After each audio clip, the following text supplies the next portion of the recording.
Cabinet కొత్తగా 5 భాషలకి classical language status ఇచ్చింది. Marathi, Pali, Prakrit, Assamese, Bengali ఈ 5 భాషలకి ప్రాచీన భాషలుగా ప్రత్యేకమైన స్థానం కల్పించింది. క్లాసికల్ లాంగ్వేజ్ స్టేటస్ ఇచ్చింది. ఇప్పటికే 6 భాషలకి క్లాసికల్ లాంగ్వేజ్ స్టేటస్ ఉంది.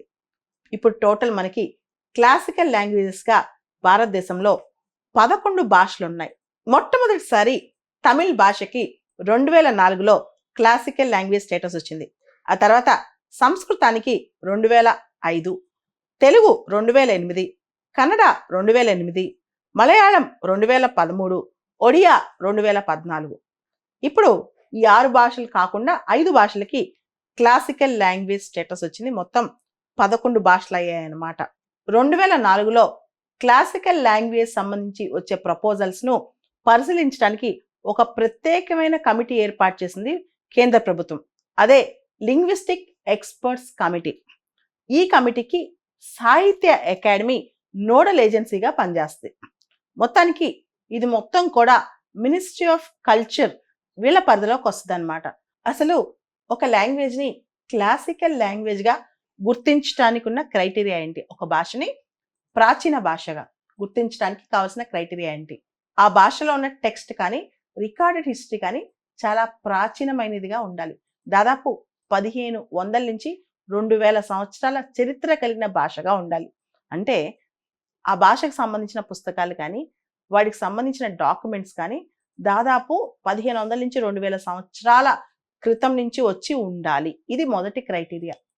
అంతేకాకుండా ఆ భాషకు సంబంధించి ప్రాచీనమైన గ్రంథాలు, టెక్స్ట్లు ఇవన్నీ ఉండి దాన్ని ఒక వారసత్వ సంపదగా, హెరిటేజ్గా జనరేషన్ ఆఫ్ స్పీకర్స్ ఆ భాష ఇప్పటికీ వాడుతున్న వాళ్ళు ఆ టెక్స్ట్ని ఒక హెరిటేజ్గా చూడగలగాలన్నమాట.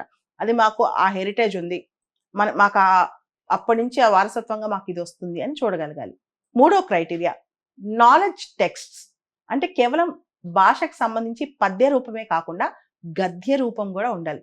అంటే పోయిటరీయే కాకుండా ప్రోజ్ ఉండాలి. ఇన్స్క్రిప్షనల్ ఎవిడెన్స్ కూడా ఉండాలి. ఎక్కడ శిలాశాస్త్రాల పైన అలా మనకి సాక్ష్యాలతో సహా ఆ భాష ఉండాలన్నమాట.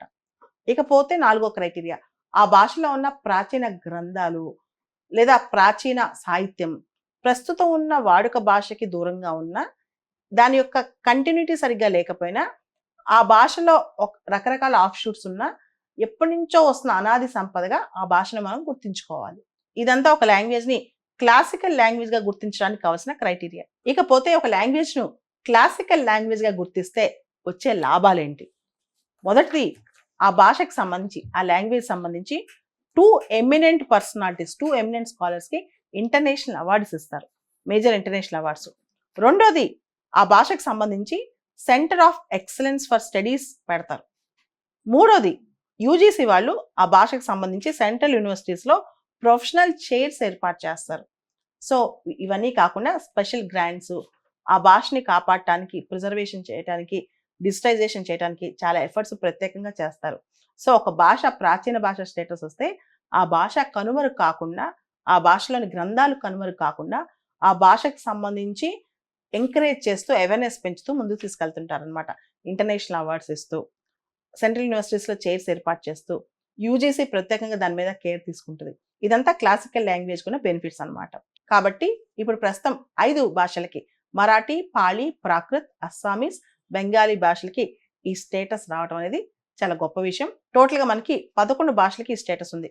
Tamil, Sanskrit, Kannada, Telugu, Malayalam, Odia, Assamese, Bengali, Marathi, Pali, Prakrit.